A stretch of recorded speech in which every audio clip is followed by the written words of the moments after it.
however you, and let's see if we can center this. Why don't we center it over a little more on this so we get it sort of centered in between this, if that's okay for everybody on camera.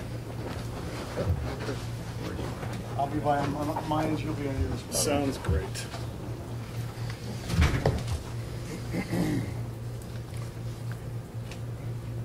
Okay, thank you everyone. This will begin our conference. Stand up, Adam. Good afternoon. My name is Joe Pfeiffer, and I'm with the firm of Pfeiffer Wolf, Carr and Kane. I'm here today to open this news conference organized by the families of the UH embryo disaster. Let me begin by welcoming the reporters in the room and those joining us on the phone. You'll hear first from me, and then my partner Adam Wolf, and then from Bobby DiCello of DiCello Levitt.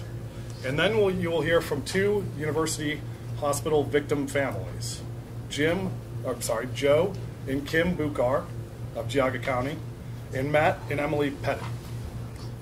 They are really the reason that we are here today, and I encourage you to listen closely to what they have to say. When the opening statements are concluded, we will take your questions. We'll start out with those of you in the room, and then go to those of you on the phone line, one at a time, please. With that, I will turn it over to my partner, Adam Wolf. Thank you, Joe.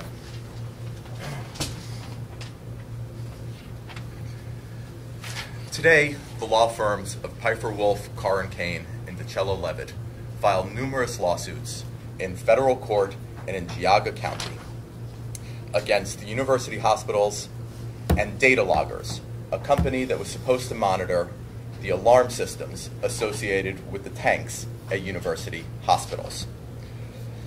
University Hospitals has admitted its responsibility for the failures of its tanks.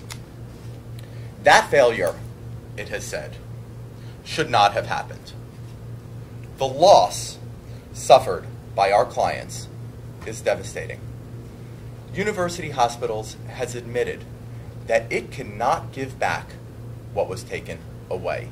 And what was taken away is the eggs and embryos of our clients and hundreds of people across the country. Those eggs and embryos represented the hopes for having children for hundreds of American families. Today we file these lawsuits because our clients can't wait any longer for UH to make this right for them. About a year ago, the executive leadership issued an apology. But nice words demand action. And these lawsuits are the first step to that action. These families have a strong desire to reveal to UH what happened to their families. Not just what exists in medical records, but what happened in their ordinary lives. Today, these new filings give them that opportunity. Today, these families have agreed to a plan that we believe in, a plan that puts them first, a plan that will require UH to make this right. While we remain open to communicating with UH and confident that a workable resolution can be found, we now shift our focus to the litigation ahead.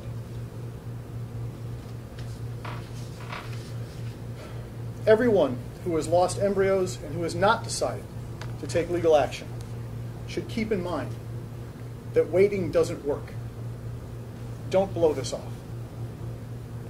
This is a time for decisive action to seek justice. The goal is fairness. The families need to be respected and recognized by UH as people, not numbers. The hope of each family is that this new litigation will require UH to fully compensate them for the harms and losses these families have suffered. And finally, these clients feel that the DiCello Levitt law firm and the Pfeiffer Wolf law firm are ready to make this right. We have the right plan to get them justice, and we will continue to put them first. Thank you.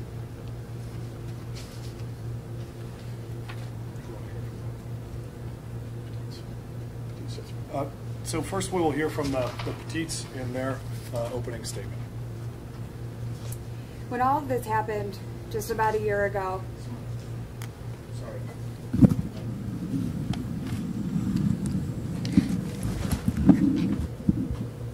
Don't be stingy, please move them along. You guys are all on the same team, so No, not exactly. yeah. I get it.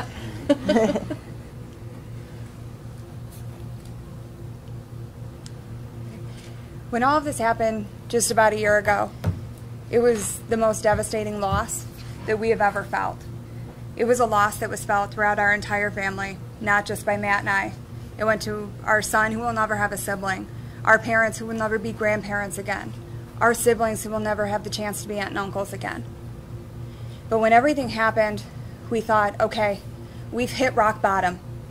From here, we will come together as a family, and we will pick ourselves up and we will move forward. But not with University Hospitals. University Hospitals has shown us time and time again, the worst is always yet to come. They devastated us by telling us that we have lost something that can never be replaced. And then Mother's Day weekend, to get the hearing that they were filing to dismiss these lawsuits. That was heartbreaking for us. The other actions that they have taken us out at the knees time and time again, and we have been unable to heal as a family because of University Hospitals. Mr. Zenti once said, "We failed our patients." No, Mr. Zenti, you have continued to fail us time and time again.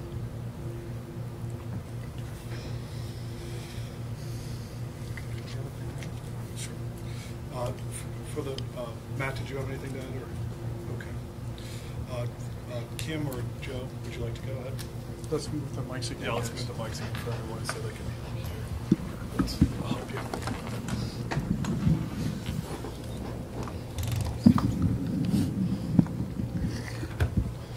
Oh, man. Here we go. Is that good for you guys? Okay. Thank great. you. Very similar to their reaction was the reaction that we had. It's the last thing you anticipate happening is getting that call saying that your embryos are gone. You put all this faith into a hospital system in hopes that they're going to protect any possibility you have of growing your family. And that decision was taken away from us. To have this go on as long as it has been very difficult. It continues to bring up emotions over and over and over again. It doesn't allow us to heal. It doesn't allow our children to heal. It doesn't allow the family as a whole to heal. It didn't just affect Joe and I. It affected everybody. It affected my sisters, our children, my parents. They all suffer as we do. And I come from a family of all girls. So there was always that potential of possibly having a boy in the family. That has been taken away from us. And it's hard to heal. And this has gone on so long. The healing process isn't able to happen at this point. And it's difficult. Do you have anything? Now we're going to move to the question and answer portion of the proceedings. First, we're going to take questions from folks in the room, and then ultimately we're going to take questions from people on the phone. The operator, I think, has some instructions as to how to get in the queue to ask a question on the phone. I'd ask that everyone in the room please just ask one question at a time so that we don't have a lot of crosstalk or anything of that nature. So with that, if you have any questions, whoever would like to go.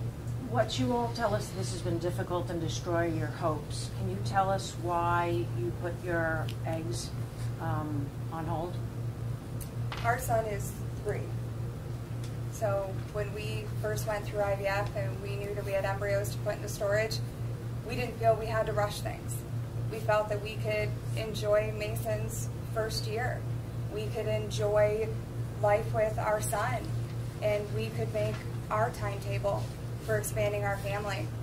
And we truly believed that our embryos were in safekeeping.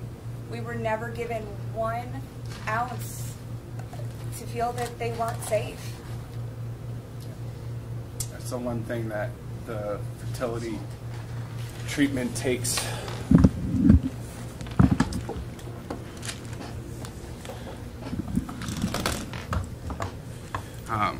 When you go through fertility treatment, everything becomes more of planning instead of life happening. So we had a chance to do some things, like Emily said, with our son Mason. We took him to Disney World this summer.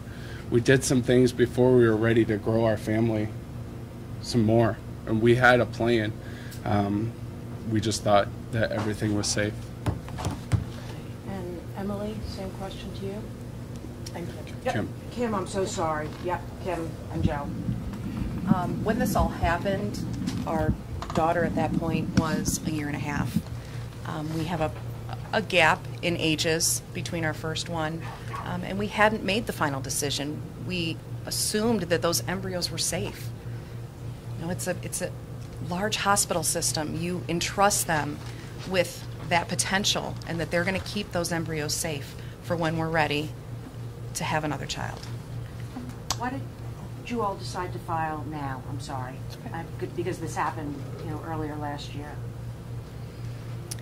This has been a very long process, a process that I don't feel should have gone this long, and I feel that they don't want to hear the reality of it, what it has done to families. It has been devastating, and they don't want to see the real life and what it's done to so many people out there, not just the 4 of us, but there's a lot of people out there suffering. Can you share with me a little bit more about the alarm company? I understand they're now involved. You guys are filing lawsuits against them as well. What did the alarm company fail to do? Because I know in the past, UH has said that the alarm had been turned off at one point, and there were some questions about that.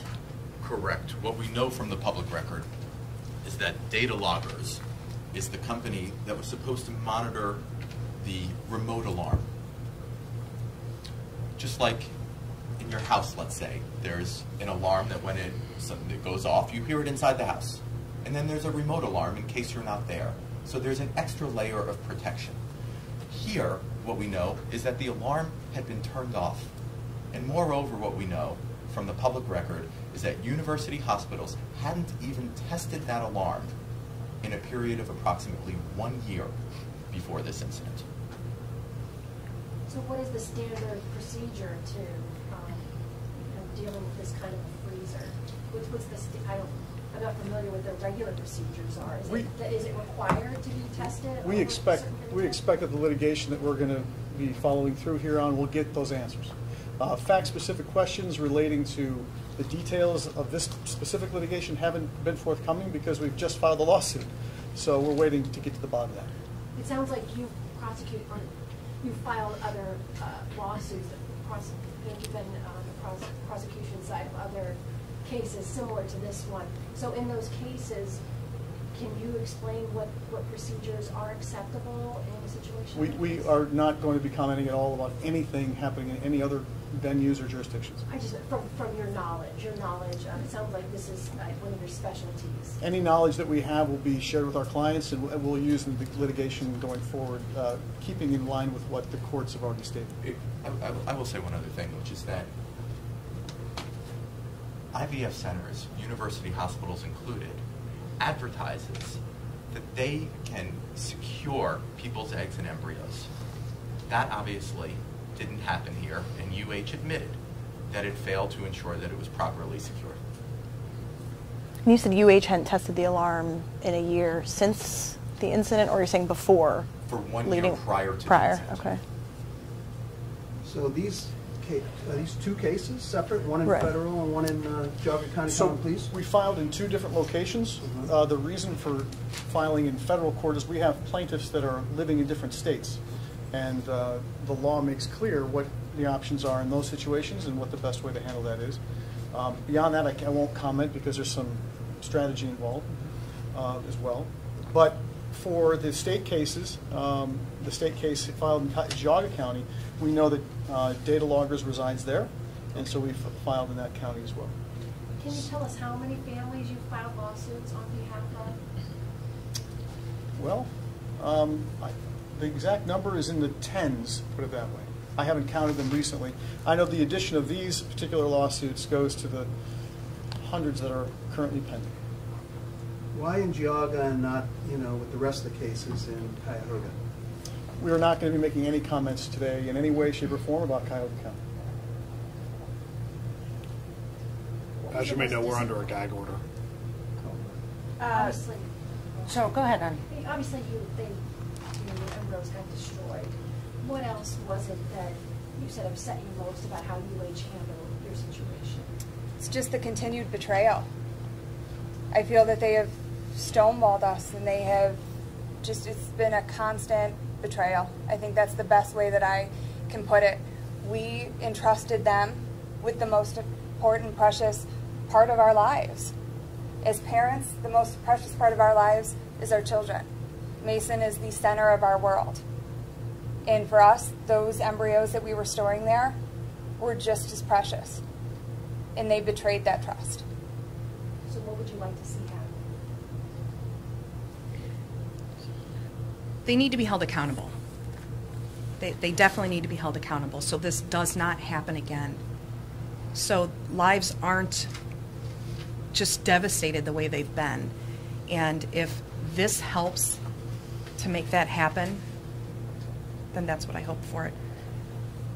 We never want another family, husband and wife, to sit where we are sitting right now. The IVF industry is an amazing and wonderful industry. It gave us our son. But you shouldn't go into IVF wondering, is the storage tank going to fail? Is there a chance that I'm going to lose our eggs and embryos that we have stored? Those are thoughts that shouldn't go through your head. Those are thoughts that you should hand off to the medical professionals that you are entrusting with your care. That shouldn't be your concern when you lay your head on the pillow at night of, hope the storage tank that I have my embryos in is doing okay. It shouldn't be on us. It should have been on them. This is for the attorneys. You kind of addressed this, the hospital putting up roadblock after roadblock. What are your thoughts about that and what's going on here? I have no comments about opposing counsel to any of the litigation that's happened already. I can tell you that we remain hopeful that there will be ongoing communications. I want to make this very clear.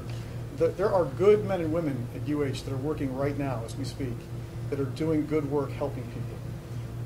Our conversation is with the executive leadership of UH. Our conversation is with those who know how to hear our clients and respond to their needs.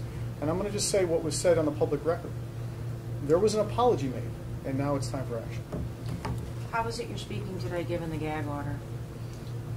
Well, we've analyzed the gag order. We've talked about the cases that these clients have. We recognize that these lawsuits are unique and individual. This is not about any other lawsuit in any other place of the world. This is their most important event. And this most important event for this family and the Buchar family as well is something that we're going to work very hard to make meaningful. And I will say one more time that we are permitted, so UH got this gag order. They were the ones who sought the gag order. One of the exceptions is that you can discuss information that's in the public record. And that's what we are doing. Related for the attorneys, related to data loggers, I just want a little bit more clarification on where the lawsuit is alleging the failure was. What was the failure on data loggers' part, so I can have a better understanding of that and why they're being sued now. Sure. As we make clear in our complaints, and we outline this in the complaints, data loggers, one task with regard to these tanks was to make sure that the remote alarms were working so that an incident like this would never happen. That alarm, it turns out, was turned off. They failed at that task.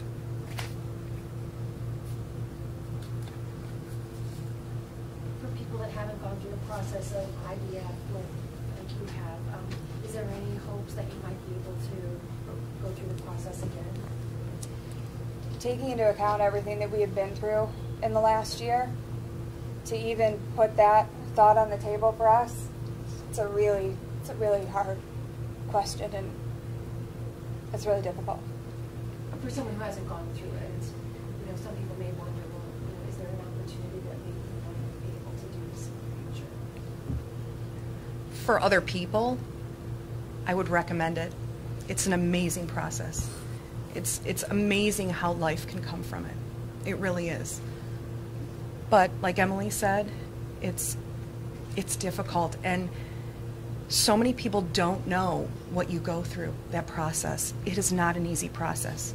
It's painful, it's emotional, and there's a lot that goes along with it. You have to make a commitment to go through this process, and it is not easy. It's difficult for us as mothers. It's difficult for the fathers as well, in a different way.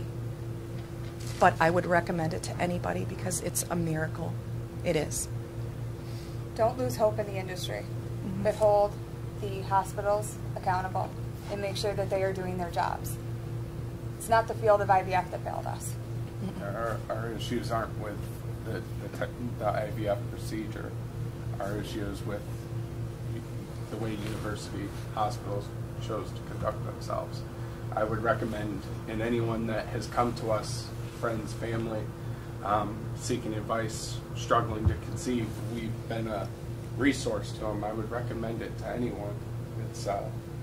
It gave us our son, something that we never thought we'd ever have.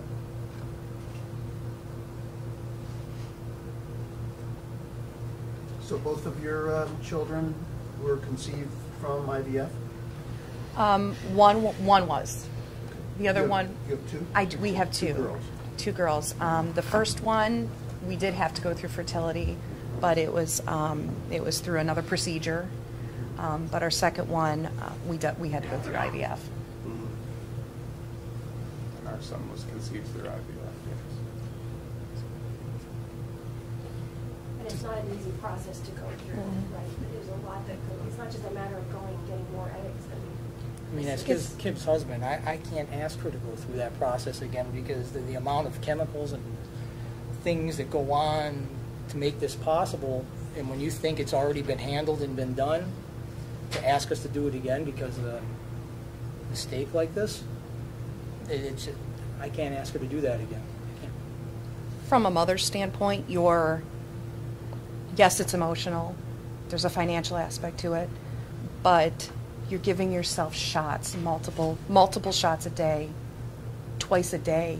At one point you're at 3 shots in the morning, 2 shots in the evening. That plays with you emotionally and physically. There's a lot that goes into it, and it's hard. It's absolutely hard. And as the father, they have to deal with it as well.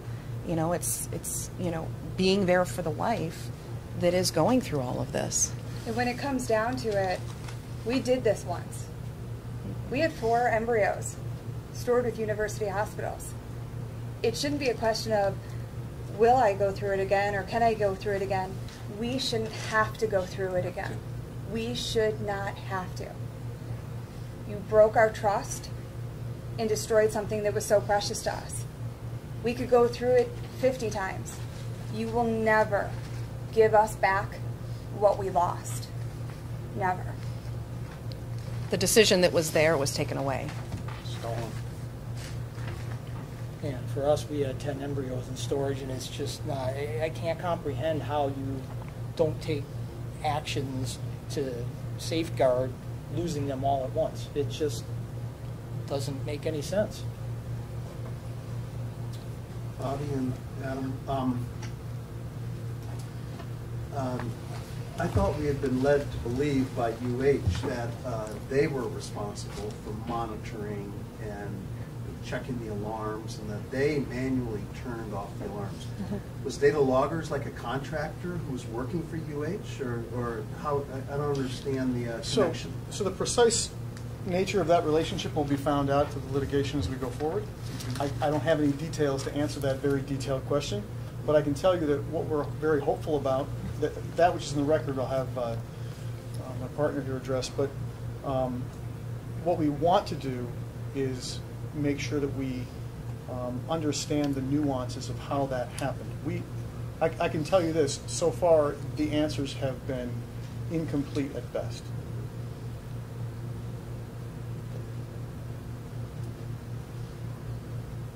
And what about the manufacturers of the freezers? They're not at fault?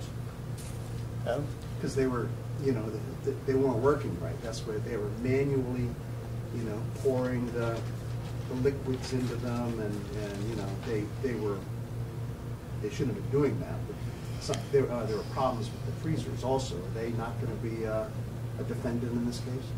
Thus far, the only parties we have sued are university hospitals and data loggers. University hospitals, at the very beginning, took responsibility for what happened.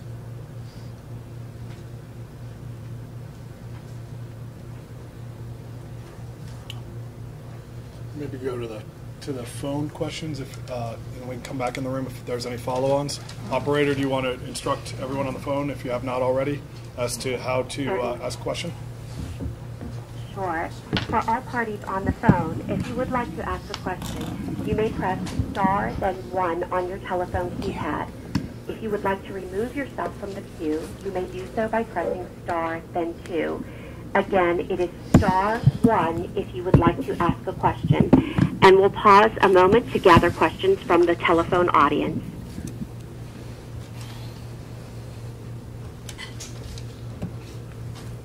And at this time, we are not showing any parties on the phone wishing to ask a question. We do have one party that just came in, if I can introduce them. It is from Jessica Ravitz of CNN Digital. Please go ahead with your question. Hi, yes. The audio is a little hard over the phone, so there's some spellings of names and, data logger, and details that I may have not caught. Is it possible to get copies of the complaint? Yes, we will have copies of the complaint. I think we have some down here for the people that are present, and we can electronically transmit copies to anyone who would like them. Wonderful. Thank you. Sure. The audio. And we have. Go ahead. Sorry. The audio recording will also be put up on our various websites later on today if there's any confusion from that. Go ahead. Sorry, operator. I'm sorry. And we have a question from Rich Gardella of NBC. Please go ahead. Thank you. You had mentioned that there were hundreds of lawsuits now. Can you confirm the total number of lawsuits or the ballpark of that? Several months ago it was, I think, around 70. No, I said there are hundreds of, if I said lawsuits, I meant families involved. The number of lawsuits, I don't have that number right now. Understood. Thank you. Yeah, I heard different numbers. I heard like 1,000 cases have been filed versus hundreds. I don't have that data. We don't know about the cases. Okay. To clarify, your particular law firm is handling in the tens, you said, correct, of lawsuits. So somewhere between 10 and 20, would you say? No, the exact numbers I'd have to get for you, and I'd be happy to provide that. I just don't have it right now. And that's you guys together, collectively? Yeah, so just for the sake of clarity, if I may. Sure. So for the sake of clarity, between the two of us, we represent around 100 families. Ah, okay. Okay, so that I figured that's kind of what you're getting at. Mm-hmm. So that's how many people we represent. We have filed cases in, I'm not sure how many. These that's what I'm not sure how many we brought into suit. These are the first suits we filed in Geauga and in federal court. But it's fair to say around 100 suits that would ultimately be filed by us. Well, but currently. I just don't know the answer to that to tell you with any. I don't want to say something and then be wrong. But between the three, between all the law firms, you said there's about 100 right now. We got about 100 families that we represent. Families, okay. Correct, and then we are suing as where and when we feel like is the best place to get our clients, hold UH accountable and get our clients justice. So for clarification, these specific cases were filed partially in federal court because of the families who are impacted maybe living in other states. Is that correct? Correct. Who's living outside of Ohio? So we have families that live outside okay. of Ohio that Okay. we filed in federal court. Okay. And we filed in Geauga County for Ohio families. Okay. Those are, to our knowledge anyway, I believe the Geauga and federal court filings were the first in those venues. Okay, and for